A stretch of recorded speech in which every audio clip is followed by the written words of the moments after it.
Achievements of Alauddin Khilji. So in this you are going to learn about the conquest of North India. Number 2, South Indian campaign. 3, reforms of Alauddin Khilji. These were the achievements. So let's know into the brief. Number 1, the conquest of North India. Conquest of Gujarat in 1297 CE. Gujarat was ruled by Rajput king Karnadeva. Listen carefully. In 1927 CE, Alauddin Khilji's two commander-in-chief, or you can tell as these generals, named as Ulugh Khan and Nazrat Khan. As I told you, this Ulugh Khan and Nazrat Khan, they were the general of Alauddin Khilji. They attacked Gujarat and captured these cities in Gujarat, namely Anhilwada, Somanatha and Kambe, and looted the wealth of that city. Here what happened? The king fled to Devagiri along with his daughter Devala Devi. Unfortunately, his wife, or the queen of the king Karnadeva, the general who this Ulugh Khan and Nazrat Khan captured the queen, her name is Kamala Devi. What did they do here? They brought her near to Alauddin Khilji. Then this Alauddin Khilji married her.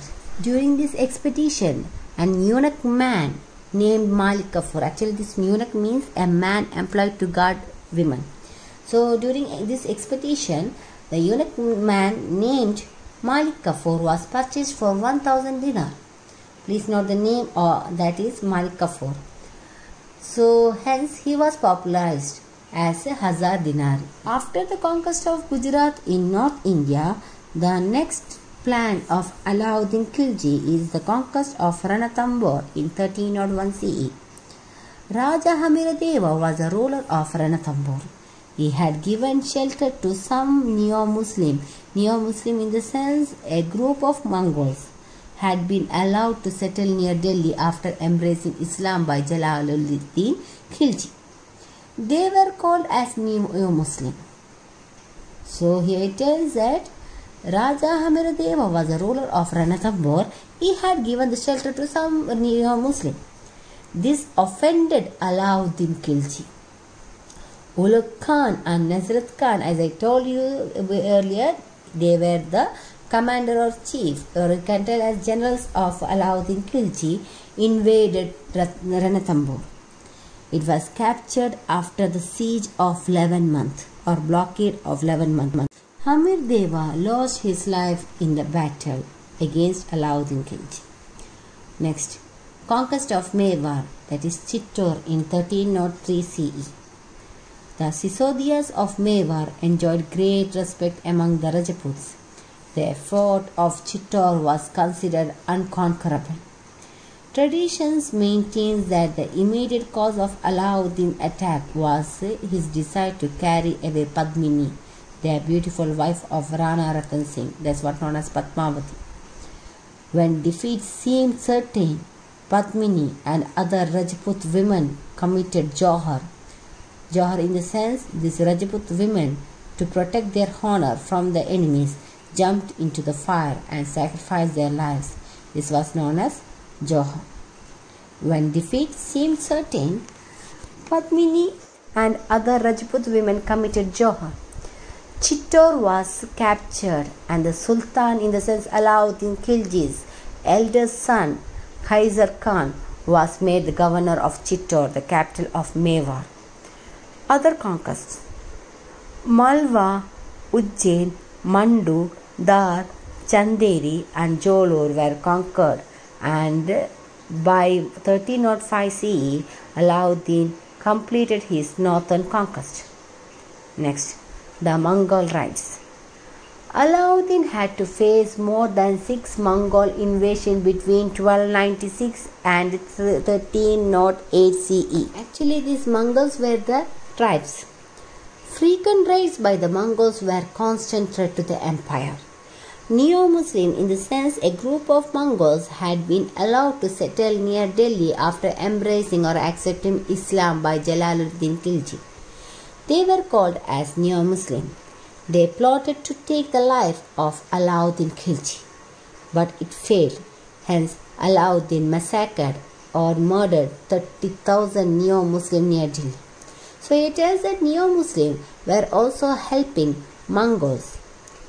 Alauddin Khilji took a series of measures like building roads and forts and garrisons at regular intervals, stationing sufficient trained soldiers, mercilessly massacring Neo-Muslims, etc. to face the Mongol raids. After North India conquers, another achievement of Alauddin Khilji is South Indian campaign. Alauddin Khilji was the first Muslim ruler to attempt the conquest of South India. He deputed his able general Malik Kafur. As I told you, he was an eunuch man, or he is known as Hazardinari. So he tells that he deputed his able general or commander of chief Malik Kafur for South Indian campaign. The enormous wealth of South India and his ambitions to conquer it were the causes for his campaign. Let's see. Expedition to Devagiri in 1307 CE. Ramachandra Deva, the king of Devagiri, had given the shelter to Karnadeva and his daughter Devala Devi, as we have learned in conquest of Gujarat. So there was a king named as Karnadeva. He fled along with his daughter Devala Devi, and his wife was married by Alauddin Khilji. Here the same story comes here. Here it tells that Ramachandra, the king of Devagiri, had given shelter to Karnadeva and his daughter Devala Devi, and had also not paid the annual tribute for 3 years. At that time, this Devagiri was a feudatory of Khilji dynasty. So, though they were giving the shelter to Karnadeva and Devala Devi, this Ramachandra, the king of Devagiri, had not paid the annual tribute for 3 years. Alauddin Khilji sent Malik Kafur against Devagiri with an army of 30,000 soldiers. He defeated Ramachandra Deva, the king of Devagiri, and captured Devala Devi. Devala Devi is the daughter of Karnadeva. She was married to Kaiser Khan. Kaiser Khan is the eldest son of Alauddin Khilji. Ramachandra Deva agreed to pay an annual tribute. Next, Warangal expedition in 1309 CE. Malik Kafur marched towards Warangal via Devagiri and besieged the fort. That means blocked the fort. King Prataparudra Deva of Warangal was forced to surrender, and he sued for peace. In order to attain the peace, what he had done? Golden statue of King Prataparudra Deva, 100 elephants, 7,000 horses, and large quantities of gold and silver jewels and money were carried away to Delhi by Malik Kafur. Amir Khusro says Malik Kafur proceeded to Delhi with booty on 1,000 camels, groaning under the weight of treasure. That means that much this Malik Kafur has been looted from them. Next, conquest of Dwarasamudra in 1310 CE. Malik Kafur, the general of Alauddin Khilji, attacked Dwarasamudra, that's in Ahlebedu, which was ruled by Veera Ballala III. The Hoysala king was surprised by the sudden attack of Muslim army and could not defend his capital. It was looted. A number of temples were axed by Malik Kafur. Veera Ballala III surrendered some elephants, horses, and treasure and offered to pay annual tribute to the Sultan, in the sense Alauddin Khilji. Next, conquest of Madurai in 1311 CE. There was a civil war at Madurai, that's in Tamil Nadu. So here there was a war between the brothers named Sundara Pandya and Veera Pandya. Malik Kafur marched towards Madurai and plundered all the important towns and temples on the way to Pandya kingdom. He reached as far as Rameshwaram and destroyed the great temples and built a mosque there. He came back to Delhi in 1311 CE with rich spoils. Next comes second expedition to Devagiri. Devagiri, as we have learned in first expedition to Devagiri, where the Ramachandra was a king. So let's see the second expedition of Devagiri in 1312 CE. The last war of South Indian expedition of Malik Kafur was against Shankara Deva of Devagiri. Shankaradeva had withheld the tribute and tried to reign independently, or his main aim to rule independently. So Malik Kafur marched against Devagiri and defeated and killed Shankaradeva the king. Devagiri was annexed or added to Delhi Empire. Alauddin's empire extended from Lahore in the north to Madurai in the south and Bengal in the east to Gujarat in the west. By 1312 CE, Alauddin had become the master of all of India. He had an ambition to conquer the whole world, but had to satisfy in the conquering the entire India. Even then, he issued the coins with the title Sikandar, that means Alexander II. Please go through the map which represents the empire of Alauddin Khilji. You can see Alauddin Khilji or Khilji dynasty starts from Delhi. Next comes here Ranthambore, Chittor, Gujarat, Khara. Next Broch, Devagiri in southward, Warangal, Dwarasamudra, Tanjore, Madurai, Rameshwaram. These are all the expedition of Alauddin Khilji. The third achievement is the reform of Alauddin Khilji. Administrative reform. Alauddin Khilji was a strong and efficient ruler. He set up a strong central government.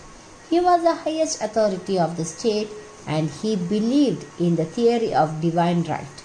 Hence the Sultan considered himself a representative god or a shadow of God on earth. He took various measures for the prevention of rebellions, such as restricting matrimonial relation among the nobles and officers, prohibiting secret meetings and parties, appointing spies to keep an eye on them, confiscating their excess wealth, prohibiting wine and gambling, and himself refraining from them, and preventing the interference of ulemas in administration. Next, military reforms.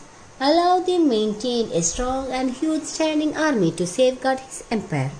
Alauddin Khilji introduced the system of branding of horse, that means dag, and maintenance of descriptive register of soldiers. So there will be detail of soldiers to prevent false musters and corrupt practices. Actually, branding of horses, which made administration more efficient in the sense the corruption was checked by the dag or branding system.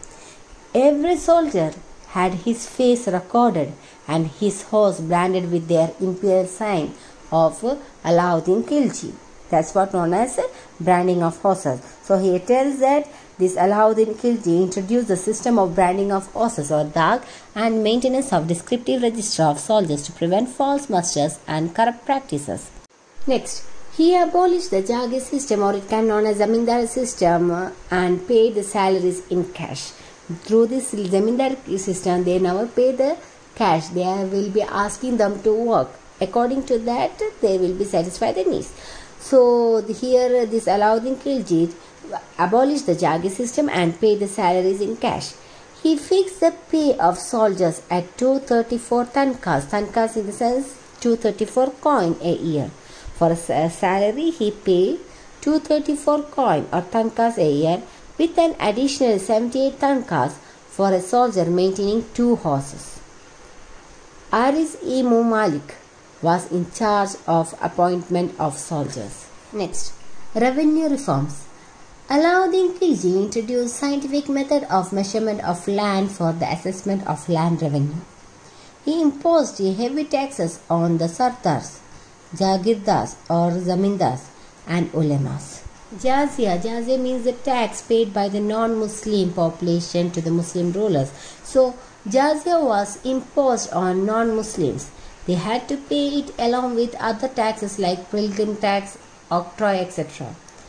In order to check bribery and corruption among revenue officials, the salaries were increased. The post of special officer called Mustaq Raj was created to collect the land revenue from the peasants. Please note the name Mustaq Raj is there as a special officer was created to collect land revenue from the peasants. Next, he took steps to safeguard the peasants from the demand of corrupt revenue officials by imposing strict punishment even for petty offences. Next, we are going to learn about economic reforms, that is market regulation. Alauddin Khilji introduced market regulation to help soldiers and to make ends meet. in the sense to have enough money to cover expenses. Prices of all articles of common use were fixed. Separate departments and special officers were appointed to regulate the market. The price fixed in the capital was applicable to all towns. Grains were stored in government granaries.